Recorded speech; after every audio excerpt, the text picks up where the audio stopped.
परिचय। प्रिया, तुम्हारा स्केल कितना लंबा है? 15 सेंटीमीटर लंबा है मैम। बहुत अच्छा प्रिया। तुम्हारा वजन कितना है रोशन? ओह, 25 किलोग्राम मैम। ठीक है। स्नेहा, तुम्हारी बोतल में कितना पानी आता है? करीब 1 लीटर मैम। छात्रों, हम अपने दैनिक जीवन में दूरी, द्रव्यमान और आयतन के परिमाण मापने के लिए विभिन्न इकाइयों का प्रयोग करते हैं। आइए इस पाठ मापन में इन इकाइयों के बारे में जानें।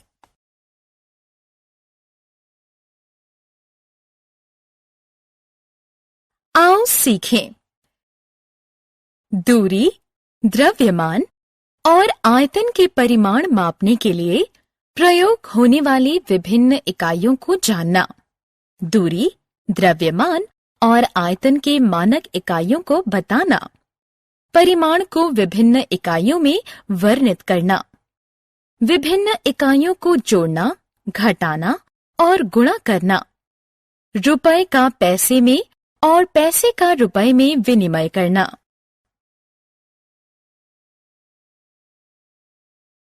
दूरी मापन की इकाइयां। लंबाई, चौड़ाई, ऊंचाई कुछ शब्द हैं जिन्हें दूरी को व्यक्त करने के लिए प्रयोग किया जाता है। नई दिल्ली और चंडीगढ़ के बीच में दूरी 250 किलोमीटर है। छात्रों ने 400 मीटर के दौड़ में भाग लिया। आयत ABCD की लंबाई 5 सेंटीमीटर है। रबर की लंबाई 14 मिलीमीटर है। हमें ज्ञात हुआ कि दूरी मापने के लिए किलोमीटर, मीटर, सेंटीमीटर, मिलीमीटर इकाइयों का प्रयोग किया जाता है। इनमें से किलोमीटर सबसे बड़ी इकाई है जिसका प्रयोग बड़ी दूरियां मापने के लिए किया जाता है, जबकि मिलीमीटर सबसे छोटी इकाई है जिसका प्रयोग बहुत छोटी लंबाई मापने के लिए किया जाता है। दूरी के लिए मानक इकाई है मीटर। इकाइयों में परिवर्तन। दोस्तों, आइए अब एक इकाई में दी गई दूरी को दूसरी इकाई में व्यक्त करना सीखें। 1 किलोमीटर में कम की दूरी को मापने के लिए 1 किलोमीटर को 1000 बराबर भागों में बांटा गया है और हर भाग को एक इकाई माना जाता है। इसे मीटर कहते हैं। हम कह सकते हैं कि 1000 मीटर 1 किलोमीटर के बराबर होता है। इसी तरह 1 मीटर को 100 बराबर भागों में बांटा गया है और हर भाग को एक इकाई माना जाता है। इसे सेंटीमीटर कहते हैं। अतः 1 मीटर 100 सेंटीमीटर के बराबर होता है। बॉक्स में सेंटीमीटर में दी गई दूरी को आप मिलीमीटर में कैसे बदलेंगे? जब 1 सेंटीमीटर को 10 बराबर भागों में बांटा जाता है तो इसके प्रत्येक भाग को 1 मिलीमीटर कहते हैं। इसका अर्थ है कि 1 सेंटीमीटर 10 मिलीमीटर के बराबर होता है।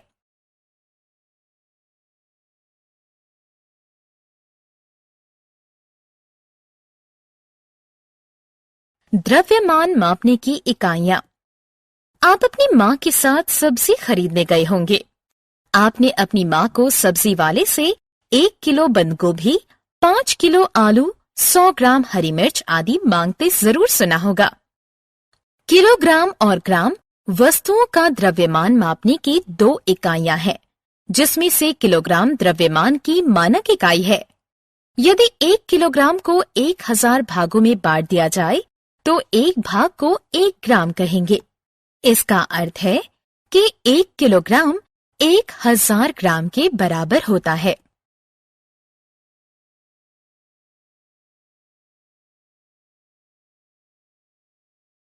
आयतन मापने की इकाइयां। आपके घर में रोज कितना दूध आता है? 1 लीटर, 2 लीटर या ज्यादा? पानी, दूध, रस इत्यादि तरल पदार्थों की धारिता को लीटर और मिलीलीटर में मापा जाता है। आयतन की मानक इकाई लीटर है। 1 लीटर को 1000 भागों में बांटने से जो भाग मिलता है उसे 1 मिलीलीटर कहते हैं। इसका अर्थ है 1 लीटर 1000 मिलीलीटर के बराबर होता है। दशमलव मापन जोड़। हम दूरी, द्रव्यमान और आयतन को मापने वाली विभिन्न इकाइयों के बारे में जान चुके हैं। आइए अब सीखें कि विभिन्न इकाइयों में दिए गए परिमाण को कैसे जोड़ें, घटाएं और गुणा करें। एक दिन रेयान अपने चाचा के साथ चिड़ियाघर गया। पहले 10 किलोमीटर और 598 मीटर वो लोग बहुत तेजी से चले, लेकिन उसके बाद के 8 किलोमीटर और 633 मीटर उन्होंने बहुत समय ले लिया। उन्होंने कुल कितनी दूरी तय की? रेयान और उसके चाचा द्वारा तय की गई कुल दूरी की गणना दोनों दूरियों को जोड़कर की जा सकती है। पहले 2 स्तंभ बनाएं। पहले स्तंभ में किलोमीटर के लिए किमी लिखें और दूसरे स्तंभ में मीटर के लिए मी लिखें। किमी के नीचे 10 लिखिए और मी के नीचे 598 लिखिए। 10 के नीचे 8 लिखिए और 598 के नीचे 633 लिखिए। अब जोड़िए। 598 और 633 का योग है 1231 मीटर, जो कि 1 किलोमीटर 231 मीटर के बराबर है। अतः 1 किलोमीटर 18 किलोमीटर में जोड़ दिया गया है। कुल मिलाकर उन्होंने 19 किलोमीटर और 231 मीटर की दूरी तय की। इसी तरह हम विभिन्न इकाइयों में दिए गए परिमाण को जोड़ सकते हैं। दशमलव मापन घटाव। आइए अब दूसरा उदाहरण देखें।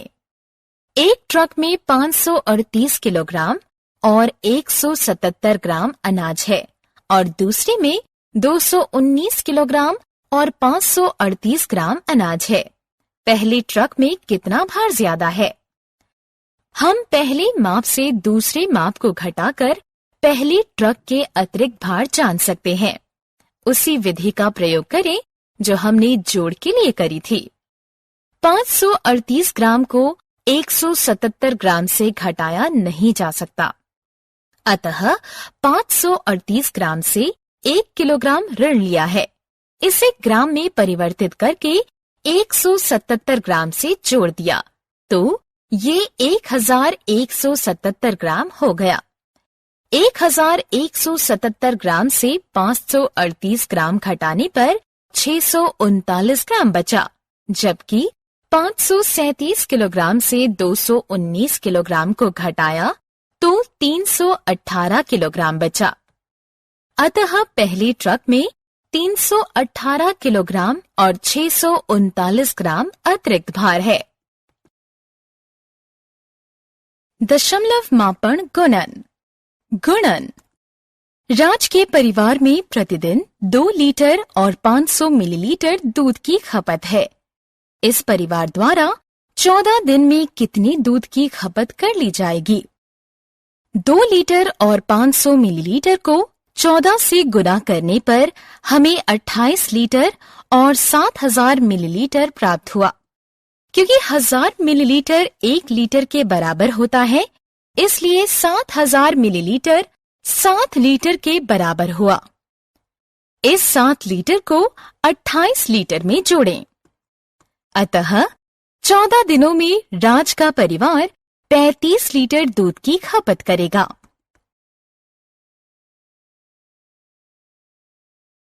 रुपया पैसा। राहुल ने 1 रुपए में 1 टॉफी खरीदी। आप इस रुपए को पैसे में कैसे बदलेंगे? 100 पैसे से 1 रुपया बनता है। इस प्रकार 150 पैसे 150 बटा 100 रुपए के बराबर हुआ। ये 1.5 रुपए हुआ। अतः हम पैसे को रुपए में बदलने के लिए उसको 100 से भाग देते हैं।